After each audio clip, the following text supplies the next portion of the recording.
Hey everybody, this is Chris with Overclockersclub. I've got a cool system from Yeskamo here, but first, the system that I reviewed not long ago. This one came with 2 cameras and it has 4 channels, so you can upgrade it to include 2 additional cameras for a total of 4. And all of the data is stored on an SD card that plugs into this unit. Great little system, but if you really want to kick it up a couple notches, this system here comes with 4 cameras with 4 more spaces or 4 more channels for a total of 8. And all of your information, all of your data, your videos are stored on a hard drive that installs in the back here, a regular 3.5-inch hard drive. So this is really an NVR system with a built-in monitor. So let's get it out and see what it looks like.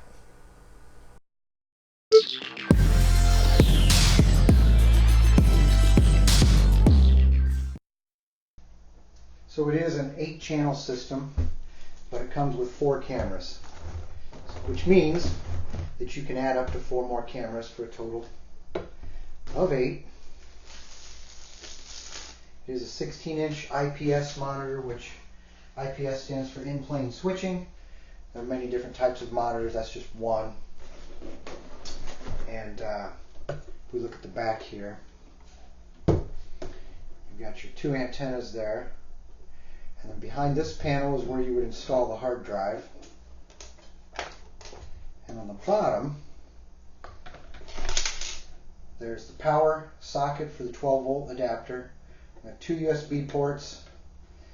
There's an Ethernet port, an HDMI port, and then an audio out port.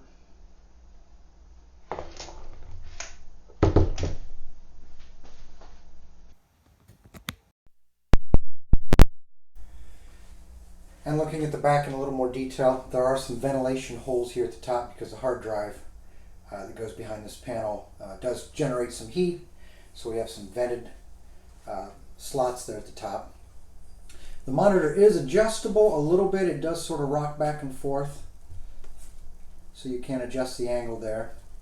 And it does have some key slots here, so if you wanted to mount this to a wall, take these 2 screws out here, and this opens it up for the hard drive.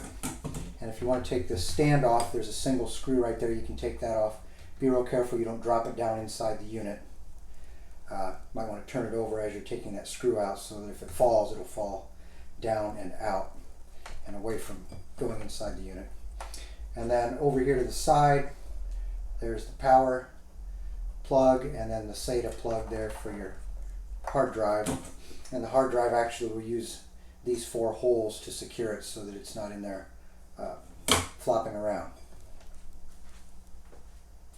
Now, one thing I did notice a little bit about this base, the unit's fairly stable, but it is a little top heavy, so it wouldn't take too much of a bump to knock it forward.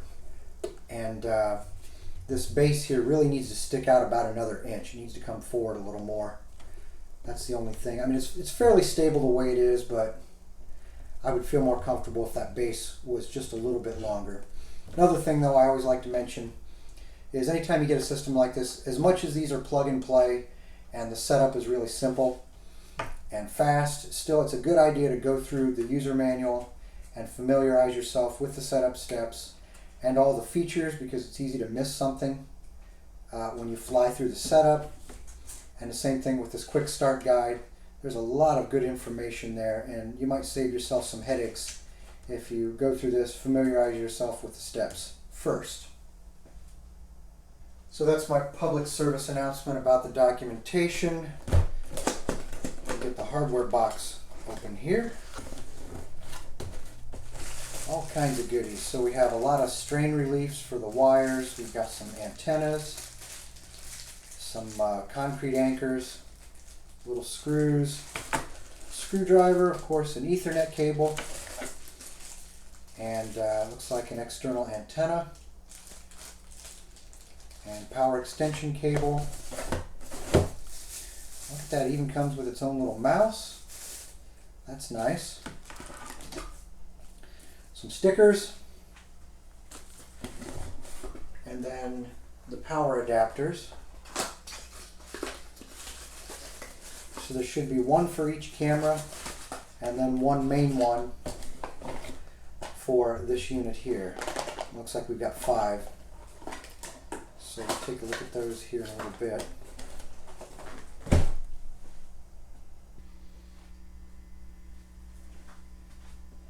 And then the base of the camera, there's a little collar here that you loosen. It allows this to basically loosen up. You can pivot, swivel, adjust it to the right angle, and then when you get it there, you just tighten this collar down and it locks the camera in position.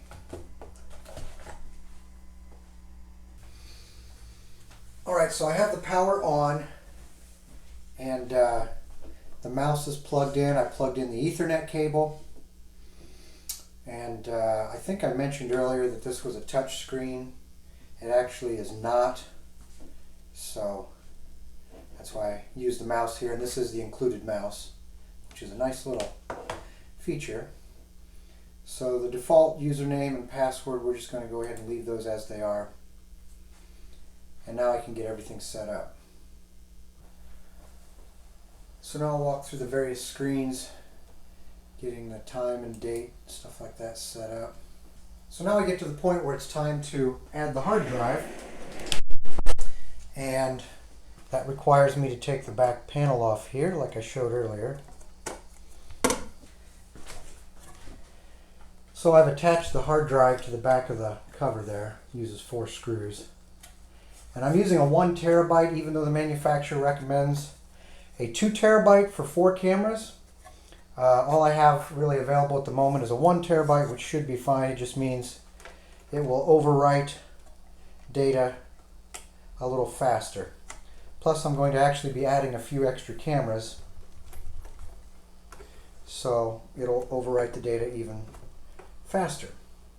So you get the cords plugged in here, and you can see on the screen it's giving you the option to format it, which I'll have to do since this drive needs to be formatted.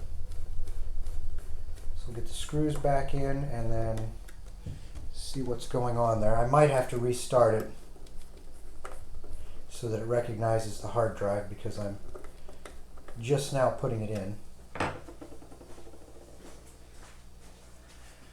So let's see if it gives me an option. I can go back a step, forward a step.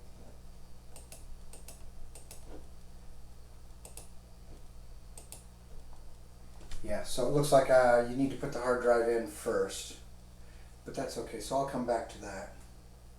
Now the next screen here, this is if you do not have the app already installed on your Android or iPhone. You would do the scan here, and it would go ahead and put the client on your phone. I've already got it on my Android and my iPhone, so I can skip this step. Alright, so the screen I was just at, you can right click in here, and this gives you your drop down menu with your options. And what I did is I clicked on exit system, and it gives you an option to reboot, and that's what I did. It came back up, it let me know that the hard drive had not been formatted, which I already knew, so now I just need to probably go into here under Setup Wizard again. Yeah, and it'll walk me through the setup steps.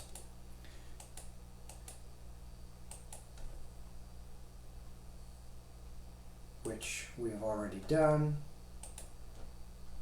So we can just blast through this. Okay, there's the hard drive. Now the hard drive shows up. So since it has not been formatted, please select a hard drive. Oh, here we go. Format. Check the box, hit the format. There we go. And now that'll format. So the hard drive is now formatted, and we can move on from there. Alright, there's the screen to scan in for the phone clamps, which we've already done. And again, you can right click here and get the drop down. So now I need to figure out how to add the cameras into the system. So one cool feature here with the monitor is this button here. When you push it, it just makes the monitor go to sleep. The system is still functioning. When you push it again, the monitor wakes up. So after the hard drive is installed, if you did it with the system running, you need to reboot the system, or it won't recognize the hard drive. And if you did it with the system shut down, then it should recognize the hard drive. But in any event, you always hit the right mouse click there Brings up that menu. To reboot, you hit exit system. It gives you the option to reboot. After you reboot, if you need to see your hard drive, you go into system setup, come over here to hard drive setup, and it will show your hard drive. And if it has not been formatted, you will want to format it. Now, as far as adding the cameras, the 4 cameras that come with the system are already paired with it, so there really isn't a whole lot to do. It should be plug and play. But if you have previously existing cameras, which I had 3 of them that I added to the system, you have to first take the little panel off here, and then there's a reset button that you push, which resets the camera, and then you go in here into the video manager and go through the steps. All of this is covered quite clearly right here in the manual. This manual will be your best friend. It answers all your questions. I was surprised how much it covers, but it really covers all the different situations for adding cameras and getting the system going. As far as range goes, to pick up your Wi-Fi, it's really all over the map. There's so many variables, building construction, the thickness of the walls, things like that. They all play into how well your Wi-Fi signal will be picked up. But just for an example, this camera here is at the front of my house, which is a good 150 feet away, and it's going through 1 layer of brick. These 2 cameras are right here in front of me. This one's just outside the wall. This one here is about 100 feet away, and it's picking them up just fine. So a lot of that, again, just depends on, I see that one there just kind of fell out, so that signal is pretty weak. But normally this unit here will be up in the house where all the cameras should be able to connect just fine. They do supply this little range extending antenna, which you basically, if you mount the camera outside the wall and you're having an issue, you can basically poke a hole through the wall, put this camera inside the room so that the base unit here can get the signal to the antenna, and the antenna will get it to the camera. So this antenna sort of replaces this one right here. Now there's also a repeater function that's covered quite clearly in the manual. Again, I refer back to the manual, but you can take your camera that has a strong signal, and if you have a camera that's a little further away that has a weak signal, you can use that to boost the signal from this camera to that one. It'll bounce it from that camera to that one. So that's a nice feature too. You can read up about that in the manual.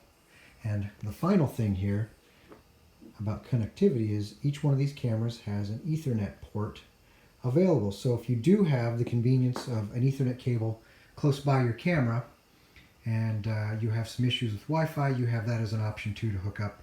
Again, all that is covered in the manual on how to set that up.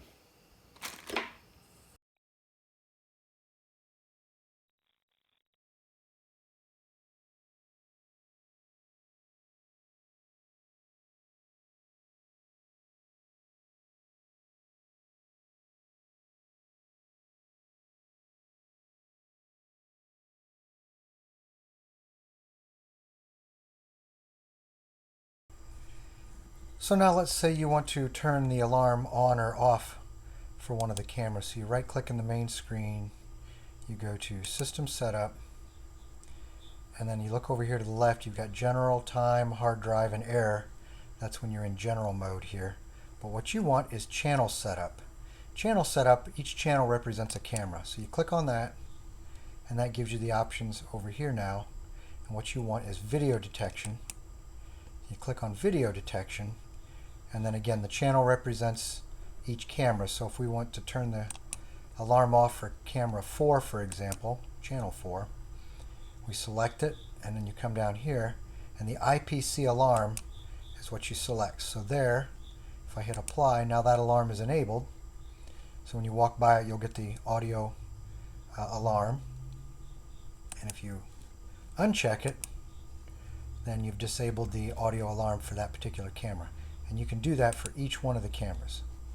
You can control them individually.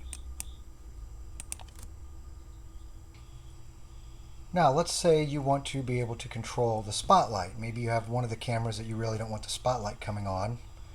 So you might think it's right here in channel setup, but it's actually not. So you want to get out of the channel setup, go back to your main screen, right click, and it's actually here under color adjust. That is where you set the spotlight, and it's down here, this little window that pops up, and it's down here under IR cut. I've got this one in smart mode, but this is where you select the different modes, and you can read up in the manual what each one of these do. But this is where you would actually turn your spotlight off or on. You can change the functionality there. So when you fire up the PC app and log in, it automatically loads the first 4 channels there, but you can bring the others up here very quickly. And of course, this is the one that I don't have a camera for, so I have 7 of the 8 channels populated. But you can go in there and watch previously recorded video. This is a live view here, but it's not too bad for a PC app. The phone app is more polished, but this isn't bad. So when you want to watch video being played back, you can select up to 4 channels at a time to view. And then I've got the speed kicked up here. The highest speed is ×8. So you can really speed through your videos to scan for some activity if you're looking for something. So up here is where you select the date. Over here is when you select the channel and the time.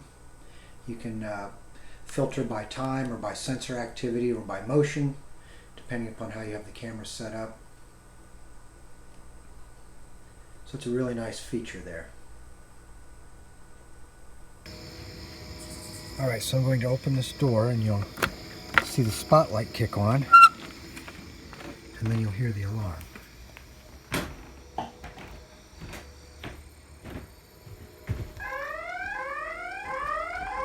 So you can see how bright the spotlight is, and of course you can hear the alarm, but the spotlight really lights the room up. So this is an example of the Intercom system and how it works. You can talk to somebody through the camera and they can talk back. So you can say something like, go ahead and leave the packages at the side door. Okay, thanks. So again, for $369, I think you're getting a really compact, condensed system here. All in one really is what it is, plug and play. So this is Chris with Overclockers Club. Thanks for watching, and don't forget to subscribe.